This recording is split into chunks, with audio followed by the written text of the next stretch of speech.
Hola, soy Guadalupe Pineda, estudiante de Derecho, cursante del segundo trimestre, sección A. El día de hoy voy a hablarles de la extensión de las obligaciones. Hemos estudiado en las unidades anteriores el término obligación.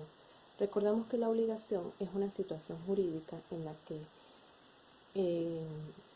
existen dos o más personas, ¿sí? En las que una de las partes, que es el acreedor, puede obligar a la otra parte, que sería el deudor.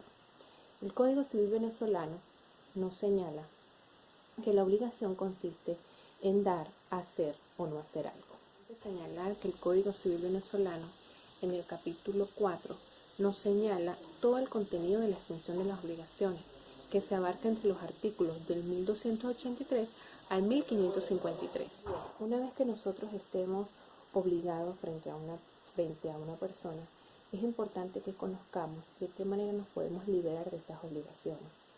Para ello existen varias formas de extinguir las obligaciones. La forma más natural de extinguirnos de las obligaciones se conoce como el pago. Es decir, si nos obligamos frente a una persona a pagarle determinada cantidad de dinero o hacer algo a favor de ella, lo ideal es que cumplamos con ese compromiso y por eso a esto se le llama el pago y es la forma más natural de la extinción de las obligaciones. Esa no es la única forma de extinguirnos de las obligaciones. Existen otras formas y entre esas encontramos la compensación. La compensación figura cuando las calidades del acreedor y deudor se reúnen en una sola persona. Es decir, si yo le debo cierta cantidad de dinero a una persona, esa persona tiene el derecho de cobrarme. Pero no obstante, en otro acontecimiento, yo le debo cierta cantidad de dinero a esa misma persona. Entonces, como esa persona me debe y yo le debo, podemos compensar hasta los montos concurrentes de la deuda. Y así extinguimos la obligación. Para que la compensación se dé, es importante que existan dos sujetos, ambos acreedores y deudores recíprocamente. La forma de extinguirnos de la obligación se le conoce como confusión. En la confusión consiste en que tanto el acreedor como el deudor se unen en una sola persona. En ejemplo, podemos decir que no existen dos sujetos, sino una sola persona. Por eso, las calidades del acreedor y deudor se unen y de esta manera es que se extingue la obligación. La forma de extinguirnos de la obligación se le conoce como remisión de la deuda.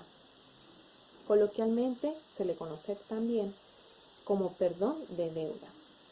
En un ejemplo puedo decir, yo soy el acreedor y tengo la obligación de cobrarle a cierta persona una cantidad de dinero, pero por cierto motivo o circunstancias decido eximirla de la obligación o perdonarla de la deuda. Cuando sucede esto, figuramos frente a la remisión de la deuda. Para extinguirnos de las obligaciones se le llama novación. Y la novación consiste en que las partes de un contrato lo alteran sustancialmente, extinguiendo la obligación antigua y creando una nueva. Para extinguirnos de la obligación se le denomina como pérdida de la cosa debida. Extingue la obligación siempre que está fuera del alcance de entregar la cosa determinada